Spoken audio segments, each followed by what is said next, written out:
same. And so here's the question. What is an administration? So that's the first thing we want to know before we look at this great contrast here between these two. What is an administration? Well, it's interesting. And we could say, what is a dispensation? And I'll tell you, most dispensations use the word dispensation. And it's a good word. I believe administration to be a superior word. I believe it to be closer in line with the Greek word, and I'll explain it to you. What is an administration? And we got a great illustration of that, being Americans, being United States citizens, administrations. We understand what an administration is when it comes to presidents. There are presidential administrations. So somebody gets elected, like you and I got elected, right? We're the elect of God, right? Chosen, selected, called out. Somebody gets elected to serve. Oh, that's interesting. Well, that's the way it's supposed to work. Not sure they know that. But anyway, so you get elected to serve, and then you serve a term, a period. And then another person gets chosen. Or maybe the same one again. Who knows? And on and on and on. So we understand. And so you understand right now we live in the Biden administration. And you know, don't matter what your politics are, you know that's different than the Trump administration. There is a great contrast between these two administrations. And before that, we better not go too far, because even though that's recent history, I might mess up. But before that you had Obama, and then before that I think you had a Bush, and I don't know. But anyway, you get the picture. So administrations mean the way things are administered, the way things are carried out, the way the details of life are ordered. And from one political administration to another, some of them may almost appear seamless. And you don't even know anything's going on. You wouldn't even know anything's going on. These last two administrations we've had, they have broken records by the two men who came into the office sitting down and just writing executive orders like crazy, undoing the last administration. Unprecedented. But we understand how that works. And so maybe some things you can do in one administration, you can't do in another administration. Because things are completely different. And so we have an understanding of what administrations. God has administrations too. And He has administrators who are in charge of those administrations. And we can know a lot of them. Abraham, Moses, David, Jesus Christ being here on earth, Peter and the 11, Paul. By the way, Peter and the 11 are the main ministers of this dispensation of the book of Acts.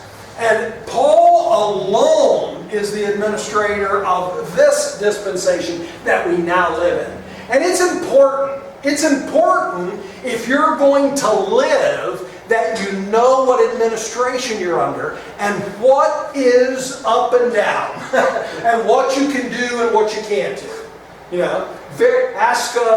Anyway, we won't go there. But so here's some words that we could use, synonyms of the Greek word that is used for administration. Of course, there's administration.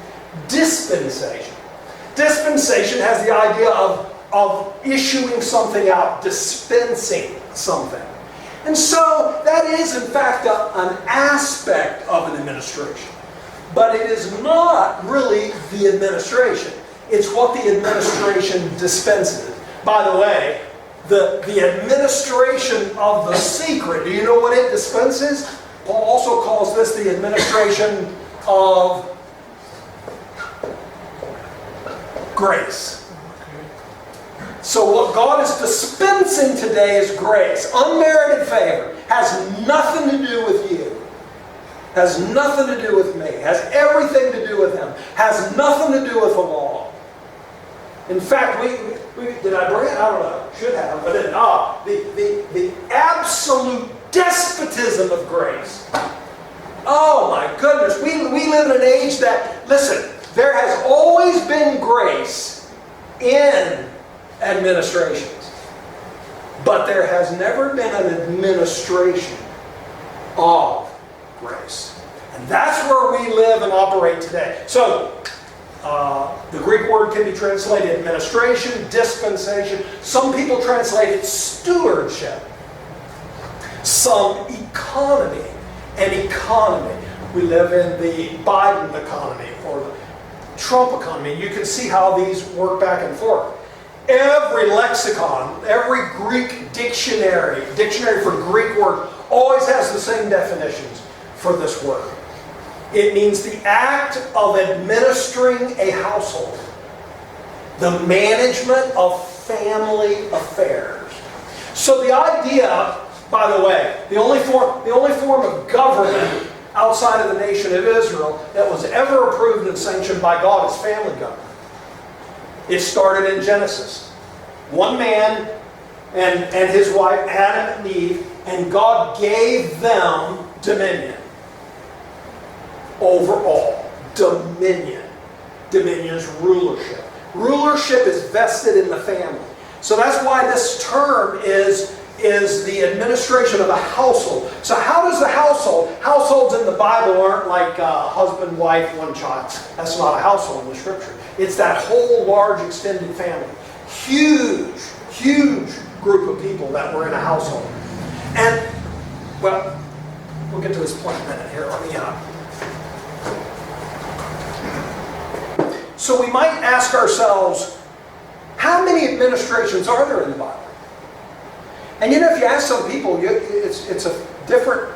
You get. I got some people that I love to read, and I've had. I know one brother I love to read, and he says there's 2 administrations in the Bible. And then some others say 7. In fact, I have a book on the 7 administrations because I believe there are 7. I see them a little differently, you know. But there's various other numbers. I know someone else who says there's 12. Let's try to remember who right now.